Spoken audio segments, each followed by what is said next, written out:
E aí, gente boa, gente amiga, seja muito bem-vindo aí ao nosso canal. Já vou começar aqui dizendo, se você não é inscrito, se inscreve, deixa seu like, deixa suas sugestões de vídeo e compartilha nosso vídeo aí, para que possamos levar essa palavra para mais pessoas, tá? Tava aqui meditando uma palavra e resolvi aqui dividir com vocês um pouco do pão, que o pão que eu tô comendo aqui é muito para mim.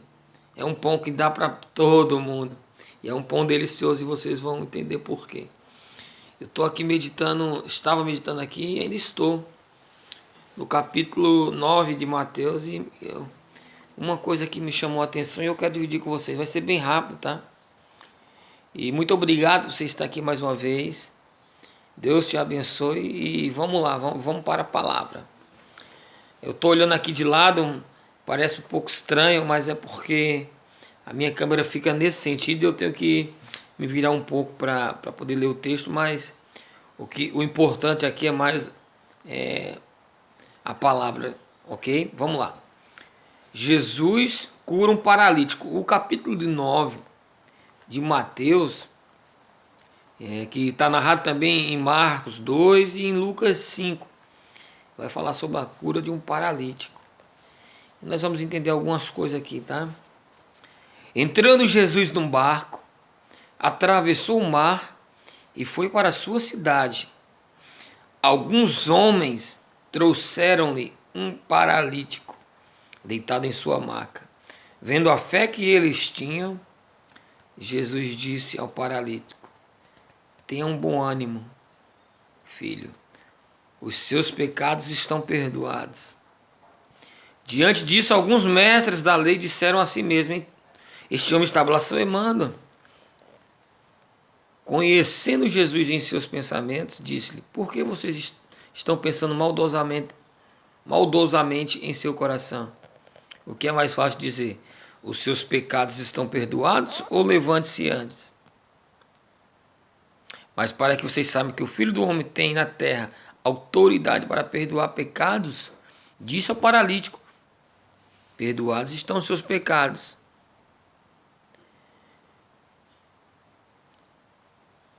E disse ao paralítico: levante-se. Também Jesus falou para o paralítico: para vocês verem. Vocês querem ver o que? Milagre? Jesus fala: eu não vim apenas para curar milagres. Na verdade, Jesus não veio à terra para curar milagres, para operar milagres físicos, carnais, enfim, curar doenças. Não. Ele veio para curar nossa alma, para pegar um povo, para trazer a luz sobre um povo que anda em meio às trevas. Todos aqueles, é verdade, que foram até Jesus, não voltaram sem uma resposta. Todos aqueles que os procuraram obtiveram as suas respostas. Às vezes não as quais procuravam, como no caso daquele jovem que chegou até Jesus e falou: o que é que eu tenho que fazer para herdar o reino dos céus? E Jesus fala: olha, você leu o que está escrito lá na lei de Moisés? E fala assim: eu li, pratico tudo, ali está, estou afiado em tudo. Que Jesus falou: queres ser perfeito? Vende tudo e segue-me. E o homem, a história diz que logo em seguida deu as costas, saiu andando. Foi muito difícil daquele homem seguir a Jesus, porque ele estava arraigado, estava alicerçado no seu dinheiro, ok? Aí é um tema que a gente pode falar outro dia. Mas hoje eu vou me atentar nesse aqui, porque no versículo 2 falam: alguns homens trouxeram-lhe um paralítico e deitado em sua maca, vendo a fé que eles tinham. E é engraçado que a gente aqui gosta dessas bruxarias, né? Não que não nos foi dada, não foi dividida entre dons. Tem gente que prega, tem gente que cura. Deus distribuiu seus dons aos homens conforme Ele quis. Estou falando aqui que a gente não nos foi dado um dom de cura, de pregar a palavra. Não é isso que eu estou falando. Não estou falando que hoje em dia Jesus não cura, Jesus não. Mas eu quero que você entenda uma coisa, que a ênfase de Jesus foi trazer a luz sobre as trevas, foi reinar na nossa escuridão, que a gente não enxergava nada, e trazer essa luz, que a luz nada mais é do que Jesus e o Evangelho de Cristo.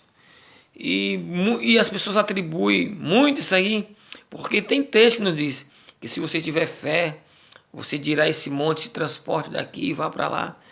Mas eu quero que você entenda uma coisa, aonde está baseada a tua fé? É no Deus da religião?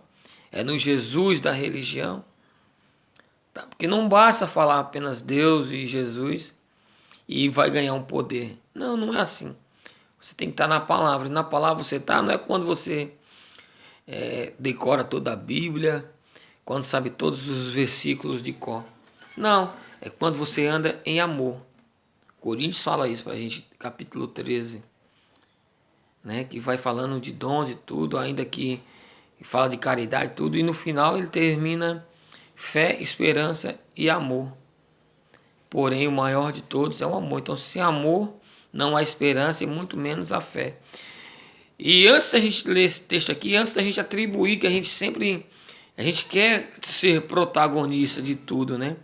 A gente quer que Jesus seja um coadjuvante e nós sejamos o ator principal, né?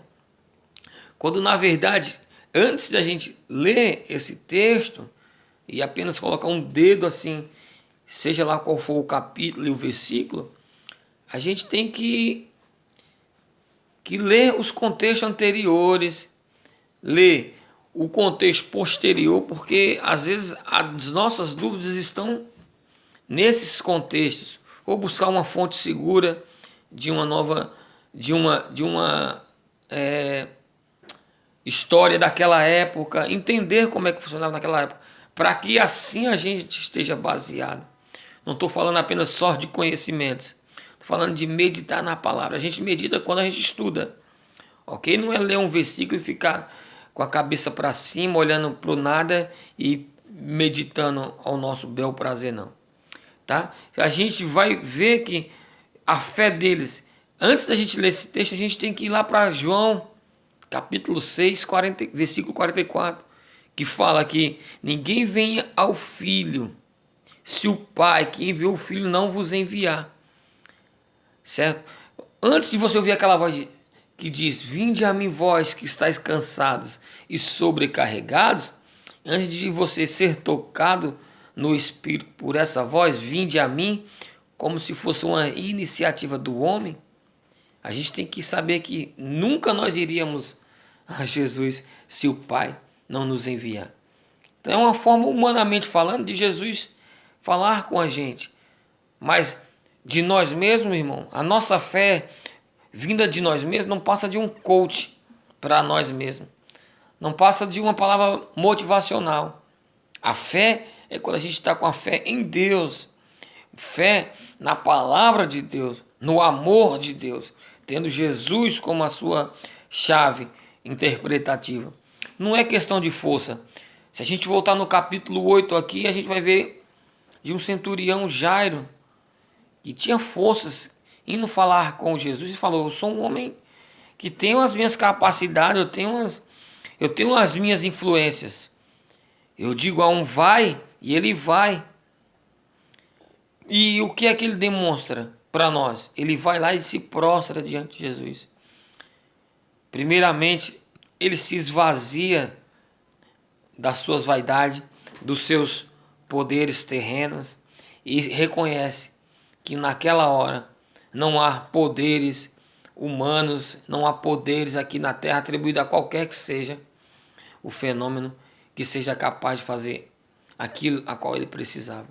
Então, antes de você ler um texto da Bíblia, procure ver o que essa palavra significava na língua originária, lá no aramaico, enfim. Procure fontes seguras, estude a palavra. Não simplesmente abra a Bíblia e leia qualquer versículo e siga o fluxo do que está sendo pregado aí afora, não. Leia a palavra, medite e cresça na graça e no conhecimento. E a história terminou assim. Jesus mostrando para que o propósito que ele veio. Muito mais do que curar cegos, coxos, mancos, aleijados, cegos, mudos, enfim, pessoas com fluxo de sangue, enfim. Muito antes disso aí, ele quer uma palavra que é para salvar a tua alma. E o demais, irmão, ele vai acrescentando na medida das nossas necessidades, não na medida do nosso querer. Entendeu? Então, é uma palavra bem breve. Eu estava aqui lendo e resolvi dividir esse pão com vocês. Eu sou o pão da vida, dizia Jesus, né? Vinde a mim, né? Ninguém vem ao Pai. Nesse mesmo contexto, lá na frente, ele fala: se alguém tem fome, que venha, né? Eu sou o pão da vida. Leia lá. Antes de ler esse texto aqui, vá lá em João 6.